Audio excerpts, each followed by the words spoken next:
I slammed the front door behind me, my hands trembling as I struggled with my keys. The house was quiet, but the silence felt heavy, filled with things we weren't saying. Scott's car wasn't in the driveway, and I knew exactly where he'd be. Not at work, like he told me this morning, but probably drowning his problems at Larry Ailes' bar again. "Damn it, Scott," I muttered, throwing my purse onto the kitchen counter. The answering machine was blinking, and I pressed play harder than I needed to. "Miss Noah, this is Virginia from Midwest Insurance. I'm calling to follow up on the claim your husband filed last week regarding his termination," the message played. My stomach sank. Scott had promised he quit his job at the bank 3 weeks ago, saying he had issues with his boss. I had doubts then. It was the third job he'd left in as many years, but I wanted to believe him. The machine beeped again. "Janet, honey, it's your mother-in-law. I hope you're not working late again. Scott could really use your support right now. Call me back, dear." I deleted Diane's message angrily. Of course, she was on his side. In her eyes, Scott could do no wrong, and any of his problems were somehow my fault. The front door creaked open, and I braced myself. Scott stumbled in, reeking of whiskey and failure. "Hey, babe," he slurred, trying to smile but failing miserably. "You're home early?" "Cut the act, Scott," I snapped. "I know you got fired. Why did you lie to me?" His face fell, guilt showing in his red, tired eyes. "I didn't want to disappoint you again." "So, you thought lying was a better choice?" I ran my hand through my hair, feeling the frustration rise. "How are we supposed to trust each other if you can't even be honest about something like this?" Scott collapsed onto the couch, his head in his hands. "I'm sorry, Janet. I really messed up this time." "This time," I said, my voice getting louder. "Scott, this is becoming a habit. We can't keep living like this." He mumbled something about a missed deadline and an angry client. Same story, different day. I paced the living room, my mind racing. "We need to make some changes," I said firmly. "I can't keep being the only reliable income around here, and you need to—" The phone rang, cutting me off. Scott jumped for it, clearly relieved by the distraction. "Hello?"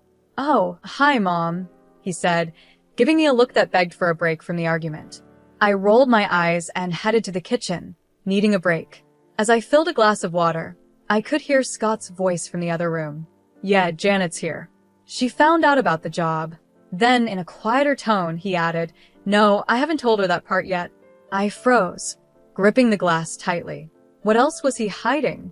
"Mom, I don't think that's a good idea," Scott said, his voice low and urgent. "Janet won't know. I know you're trying to help." "But—" I stormed back into the living room. "Won't what, Scott? What genius plan has your mother come up with now?" Scott's eyes widened in panic. "It's nothing." "It's nothing, Mom." "I have to go." He hung up quickly, avoiding my eyes. "Scott," I said, my tone sharp, "what aren't you telling me?" He fidgeted with the phone cord, looking everywhere except at me.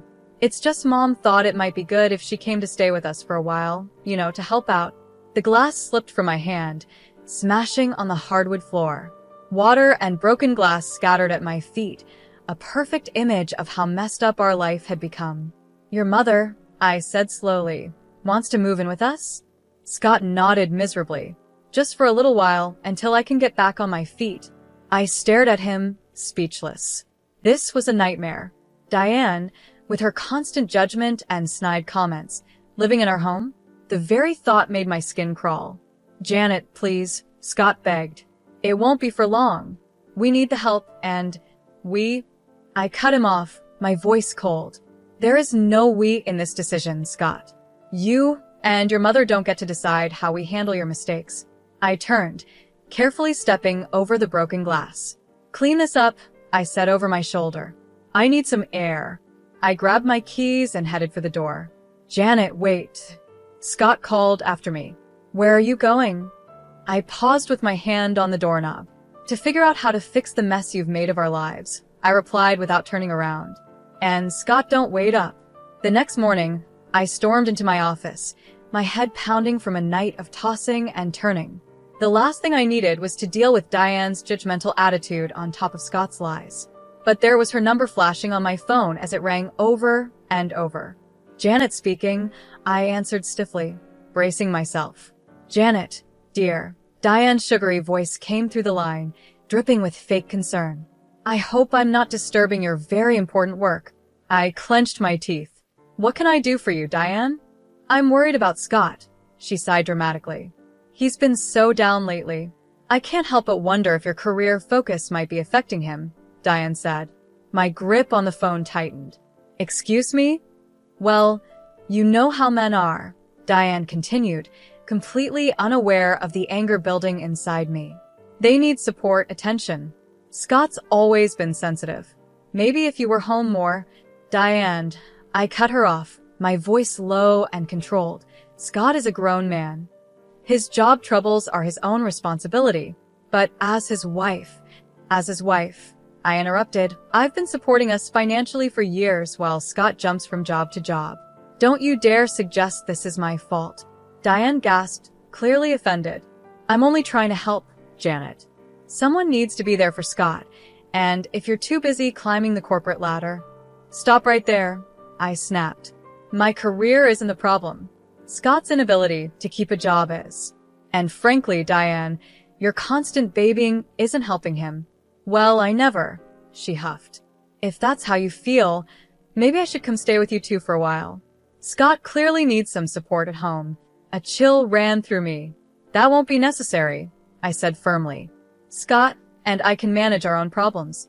We'll see about that, Diane replied in a threatening tone before hanging up. I slammed the phone down, fuming. The nerve of that woman. After everything I'd done to keep us afloat, she had the audacity to blame me for Scott's failures. My phone buzzed with a text from Scott. Mom's worried about us. Maybe we should let her visit. I ignored it, throwing myself into my work, avoiding the mess waiting for me at home. The hours flew by as I drowned in spreadsheets and phone calls, anything to keep my mind off it. It was nearly 9 p.m. by the time I left the office. When I pulled into the driveway, I froze. Diane's car was parked in my usual spot. Inside, I found them in the kitchen, Scott nervously stirring a pot while Diane fussed over the table. What's going on? I asked, dropping my briefcase with a loud thud. Diane turned, beaming. Janet, darling. We were wondering when you'd grace us with your presence. I hope you don't mind I took the liberty of preparing dinner. You certainly took liberties, I muttered, glaring at Scott. He refused to look at me, suddenly fascinated with his cooking. Scott mentioned you two were having some difficulties, Diane said, her tone dripping with fake concern. I thought a nice family dinner might help ease the tension. I let out a bitter laugh. A family dinner? Is that what this is? Scott finally looked up. Please, Janet.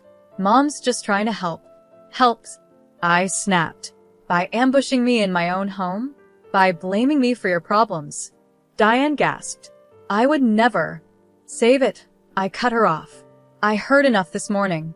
You made it pretty clear how you feel about me and my career. Scott stepped in between us. Janet, that's not fair. Mom's here because she cares. Oh, she cares all right, I muttered under my breath. I shot back. She cares more about controlling our lives, about making me the bad guy in her little story. Now, Diane said, her voice syrupy sweet.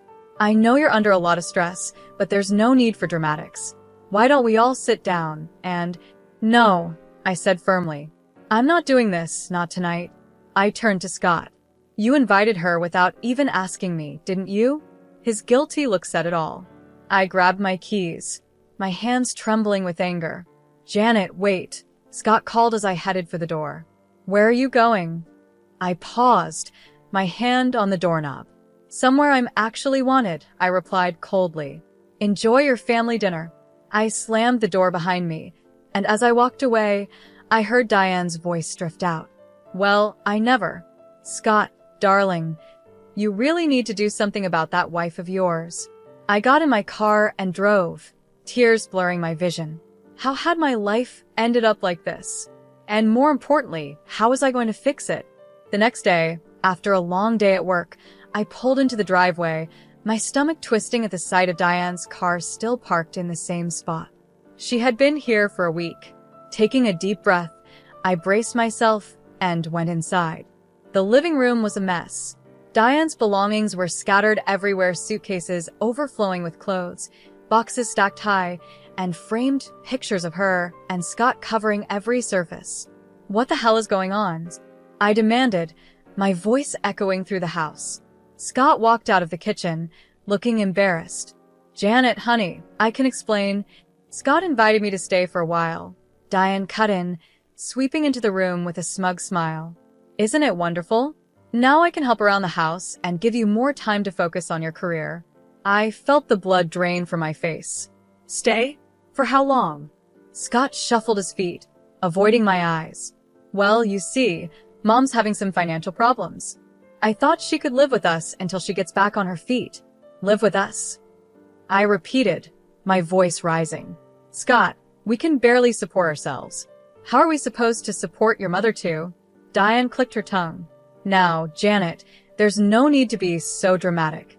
I'm sure if we tighten our belts, we can make it work. After all, family comes first." I spun around to face her. "This isn't your decision, Diane. This is our home, mine and Scott's." "Of course, dear," she said, patronizingly. "But Scott agrees it's for the best. Don't you, sweethearts?" Scott nodded weakly, and something inside me snapped. "How dare you?" I hissed, stepping closer to him. "How dare you make this decision without talking to me? This is my house too, Scott. My life." "Please, Janet," Scott begged. "Mom needs our help. We can't just turn our backs on her. Like you turned your back on your responsibilities?" I shot back. I fired back. "Or how about how you've turned your back on our marriage by lying to me?" Diane gasped. "Janet, that's no way to talk to your husband." I whirled around to face her. "And you come waltzing in here, criticizing my choices, blaming me for Scott's failures, and now you expect me to support you." "I'm only trying to help," Diane sniffed. "Someone needs to hold this family together. We were doing just fine before you showed up." I snapped. Scott stepped between us. "Janet, that's enough. Mom's staying, and that's final." I stared at him, disbelief and betrayal flooding through me. "Final? You don't get to make that decision on your own, Scott." "Well, someone has to make decisions around here," he shot back. "You're never home anyway." His words hit me like a punch to the gut. I stepped back, grabbing my purse. "I'm never home because I'm working my butt off to keep us going while you hop from one job to the next." "Janet, wait," Scott started, but I was already heading to the door. "No, Scott. I'm done waiting. I'm done being the bad guy in all of this." I paused at the door, turning back to both of them. "You want to play happy family with mommy, dearest? Fine. But don't expect me to stick around and watch." "Where are you going?" Scott called after me. "To a hotel," I replied coldly, since I'm apparently no longer welcome in my own home. As I got into my car, I heard Diane's voice drift out the open door. "Let her go, Scott. She'll come to her senses eventually. Now, why don't you help me unpack?" I sped out of the driveway, tears blurring my vision. How had it come to this? My husband choosing his mother over me, my home invaded, my life flipped upside down. As I drove aimlessly through the dark streets, a cold determination settled inside me. If Scott and Diane wanted to play dirty, fine. Two could play at that game. It was time to start planning my next move and my revenge. I had been staying at the Comfort Inn for a week, trying to clear my mind and figure out my plan. The constant buzzing of my phone, with Scott's desperate texts and Diane's passive-aggressive voicemails, only strengthened my resolve. I needed to face this head-on. As I pulled into the driveway, I noticed Scott's car was gone. Perfect. I could grab some clothes without a confrontation. But as I stepped inside the house, I heard Diane's sharp voice coming from the kitchen. "I don't care what it takes, Alex. You can't do this to me now." I froze, my hand still on the doorknob. Diane was clearly in the middle of a heated phone call, unaware of my presence. "Don't you dare bring up my mistake," she hissed. "You're the one who's been embezzling from the company for years." My eyes widened. What was going on? "Fine, file for divorce," Diane spat. "But don't think I won't take you for everything you're worth, Alex. I know all your secrets," Diane said before abruptly ending the call. I heard her muffled sobs. For a brief moment, I felt a twinge of sympathy, but it vanished as soon as I heard her voice again, this time leaving a voicemail. Scott, honey, it's Mom.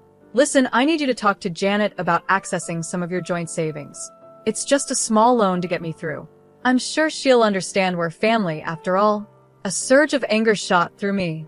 How dare she? I stormed into the kitchen, causing Diane to jump. Janet, she gasped, quickly wiping her eyes. I didn't hear you come in. Clearly, I said coldly. Too busy plotting to take our savings, were you? Diane's face went pale. You heard that?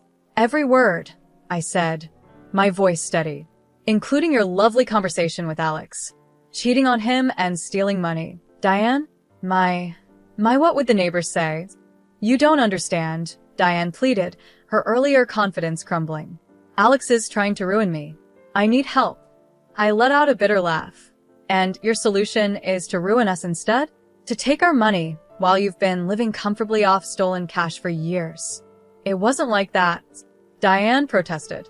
Alex handled all the finances. I didn't know. Save it, I snapped. I'm not interested in your excuses. What I do want is for you to pack your things and get out of my house. Diane's eyes narrowed. You can't throw me out. Scott invited me to stay. Watch me, I growled, stepping closer. You've manipulated and lied to us since you got here. You blamed me for Scott's problems, took over our home, and now you're trying to steal from us. I'm done. I am Scott's mother. Diane shrieked. He'll never choose you over me. Just then, the front door slammed, and Scott's voice rang out. Mom? Janet? What's going on? Diane's expression instantly changed, tears welling up in her eyes as Scott entered the kitchen. Oh, Scott, she wailed. Janet's being so cruel. She wants to throw me out on the street. Scott looked back and forth between us, confusion written all over his face. Janet, what's going on? Don't you dare fall for her act, I warned him. Your mother's been lying to both of us. She's getting divorced because she cheated on Alex, and she's been embezzling money for years. Now she wants to dip into our savings to cover her tracks. Scott's jaw dropped. Mom, is this true? Diane's sobs grew louder.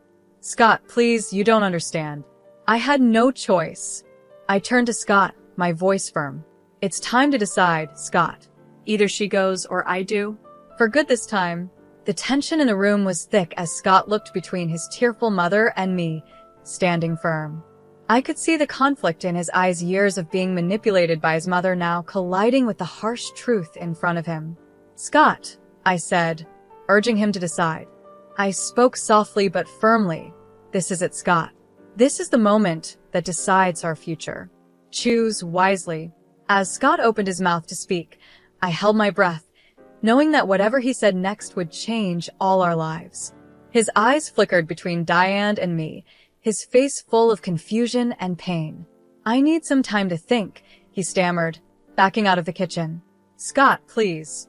Diane cried, reaching for him, but he was already gone, the front door slamming behind him. I stood there, trembling with anger and hurt. I hope you're happy, Diane, I said, my voice sharp. You've torn this family apart. Diane's tear-streaked face hardened. You did that all by yourself, Janet. If you'd been a proper wife. Don't you dare. I cut her off, my voice cold. I'm going upstairs to pack. When I come back down, I expect you to be gone.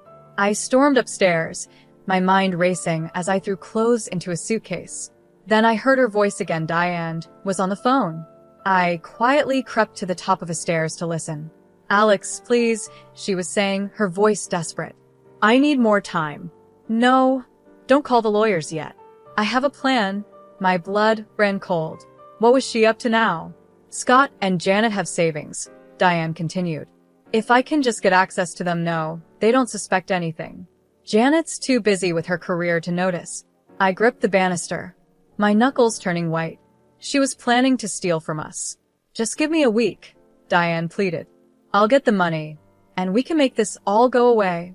I'd heard enough. I marched downstairs, my face stormy. Diane jumped when she saw me, quickly ending her call. Janet, Save it, I snapped. I heard everything. You're not just asking to borrow money, you're planning to steal it. Diane's face crumpled. You don't understand. Alex will ruin me if I don't pay him off. I had no choice. There's always a choice, I said coldly. And you chose to lie, cheat, and steal. But it ends now. I pulled out my phone and dialed Scott. It went to voicemail. Scott, it's Janet.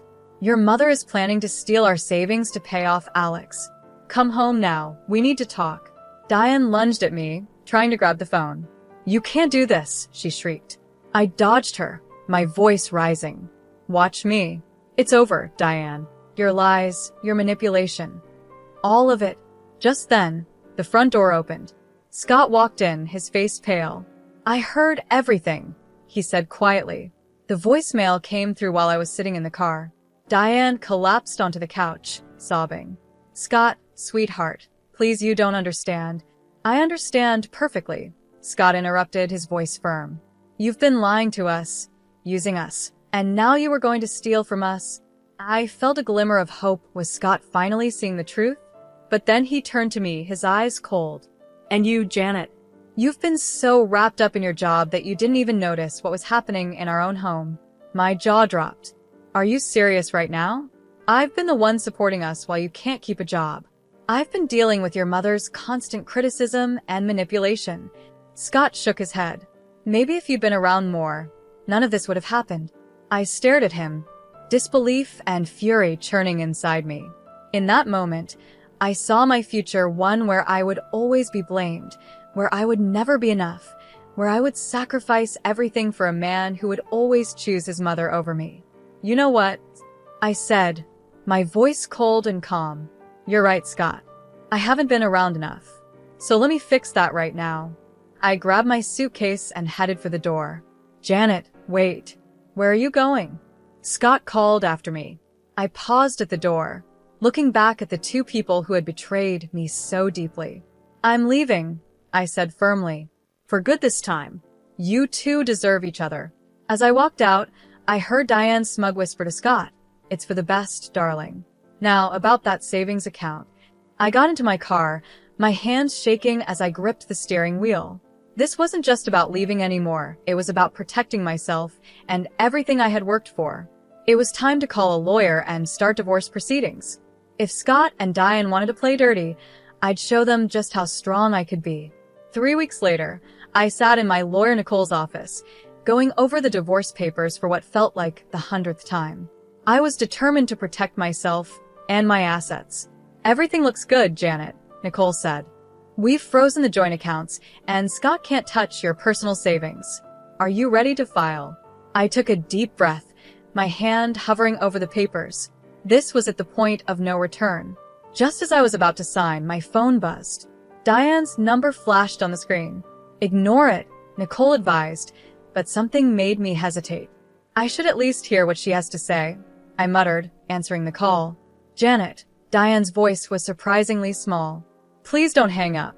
I need to talk to you. I have nothing to say to you, Diane, I replied coldly. Please, she begged. I've made a terrible mistake. I need your help. Against my better judgment, I found myself listening as Diane spilled a story of deceit and desperation. Her voice cracked as she admitted to her affair, to the lies she had told Scott about me, and to her plan to use our money to cover up her husband's embezzlement. I never meant for it to go this far, Diane sobbed. I thought if I could just buy some time, fix things with Alex, but it's all fallen apart. He's filing for divorce, threatening to expose everything. I have nowhere else to turn. I felt a mix of emotions, anger, pity, and a strange sense of vindication. Why are you telling me this now, Diane?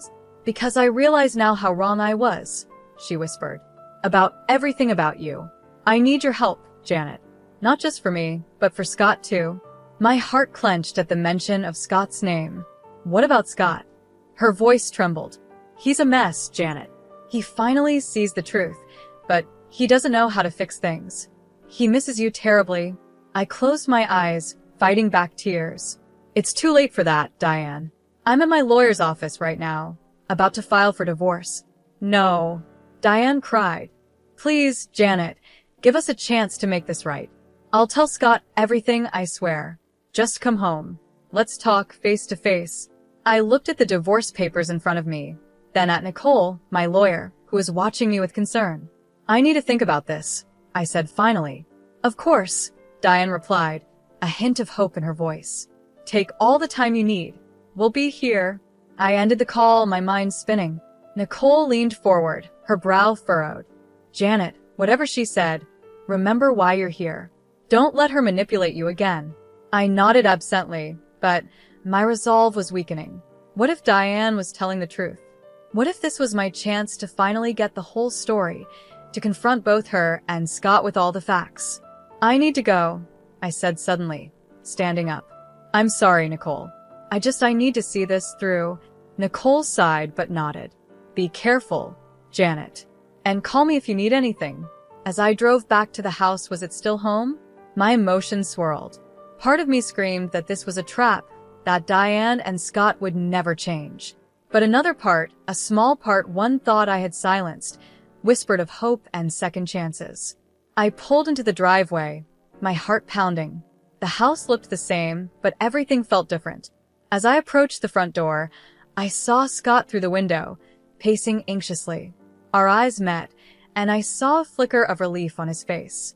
My hand trembled as I reached for the doorknob. This was at the moment of truth. Whatever happened next would change everything. I took a deep breath and opened the door, stepping into the unknown. I stepped into the house, and the air felt heavy with tension. Scott stood in the living room, his face a mix of relief and worry. Diane sat on the couch, nervously twisting her hands in her lap. Janet, Scott said, stepping toward me. I'm so glad you came. I raised my hand to stop him. I'm here to listen, nothing more. Diane, you said you had something to tell us both. So talk. Diane nodded, her eyes filling with tears. I've been lying to both of you about everything. For the next 30 minutes, Diane laid out her secrets, her affair with a family friend, Alex's embezzlement from his company, their upcoming divorce, and her desperate plan to use our money to cover everything up. With each revelation, Scott's face grew paler, his hands clenching into fists. How could you, Mom? He whispered, his voice trembling. How could you lie to us like this? Diane sobbed and reached for Scott, but he pulled back. I'm so sorry, sweetheart. I never meant for it to go this far. I thought I could fix everything before you found out. I stood there, feeling a storm of emotions, anger at Diane's lies, pity for her desperation, and the growing realization that Scott had been just as much a victim of her manipulation as I had been. Scott, I said softly, turning to him, did you know any of this? He shook his head, looking shaken. No, Janet, I had no idea. I thought Mom just needed our help. I never imagined. That's why I called you, Diane interrupted, her voice desperate. I see now how wrong I was about everything. I need your help, both of you, please. I let out a bitter laugh. Help? After everything you've done? You tried to steal from us, Diane. You almost ruined our marriage. I know, she wailed. And I'll spend the rest of my life making it up to you both. But right now, I need your help to fix this mess with Alex. If we don't act fast, he'll expose everything, and we'll all go down. Scott turned to me, his eyes full of desperation. Janet, what should we do? I felt the weight of the moment. This was the decision that would shape the future of not just my marriage, but our whole family. No, I said firmly, surprising even myself with how strong my voice sounded. We're not doing this, Diane. Not anymore. But Diane started, but I cut her off. No more lies. No more schemes. You made this mess, and you're going to face the consequences, just like the rest of us. I turned to Scott, my heart pounding, waiting for his response. I love you, Scott, but I can't keep living like this. We can't keep letting your mother behave this way, I said, my voice steady but sad. Scott nodded slowly, understanding finally sinking in. You're right. Mom, I'm sorry, but Janet's right. We can't help you cover this up. Diane's face crumpled. But what am I supposed to do? Where will I go? That's not our problem anymore, I said, feeling a huge weight lift off my shoulders. I turned to Scott. We need to talk alone. We left Diane sobbing on the couch and moved to the kitchen. The air between us was thick with unspoken feelings and hurt. Janet, Scott started, his voice full of emotion. I've been such a fool. Can you ever forgive me? I looked at him, really looked at him, for the first time in months. I saw the man I had once fallen in love with, but I also saw the son who had let his mother come between us. "I don't know, Scott," I said honestly. "I love you, but I don't know if love is enough anymore. We have a lot to work through." Scott nodded, tears in his eyes. "I understand. Whatever it takes, Janet. I want to make this right." As we stood there in our kitchen, with the sound of Diane's sobs in the background, I realized this was just the beginning. We had a long and difficult journey ahead, facing the consequences of Diane's actions, rebuilding trust, and figuring out if our marriage could survive this test. But for the first time in months, I felt a glimmer of hope. Whatever came next, I knew I had the strength to face it head-on. 2 years later, I stood in my new apartment, surrounded by moving boxes and the promise of a fresh start. The divorce had been finalized 4 months ago, and I was finally ready to close this chapter of my life. My phone buzzed with a message from my boss. "Congratulations on the promotion, Janet. I can't wait to see what you'll do as our new marketing director." I smiled, feeling a surge of pride.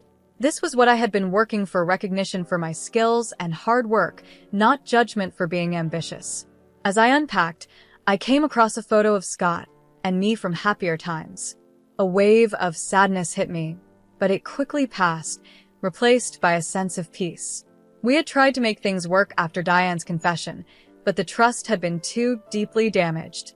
In the end, we both realized that sometimes love just isn't enough. The doorbell rang, pulling me from my thoughts.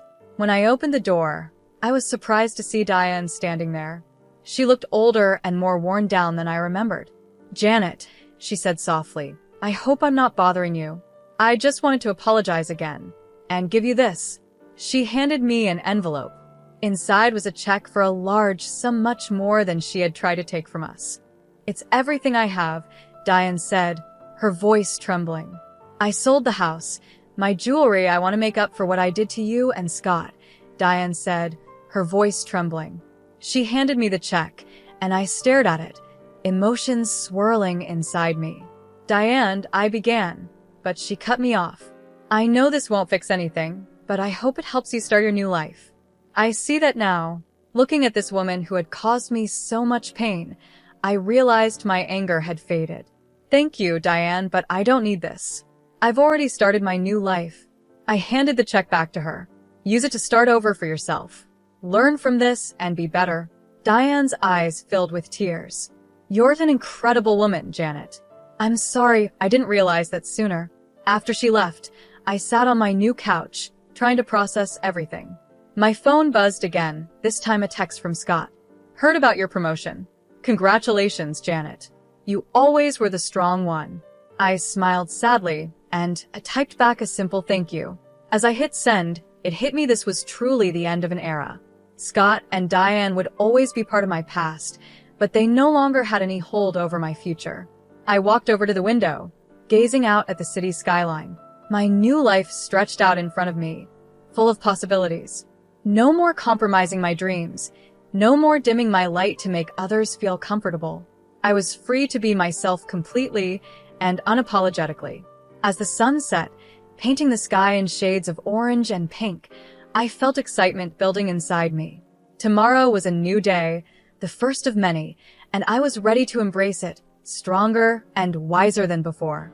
I thought about all the women out there facing similar struggles, torn between family obligations and their own ambitions, fighting to be valued and heard.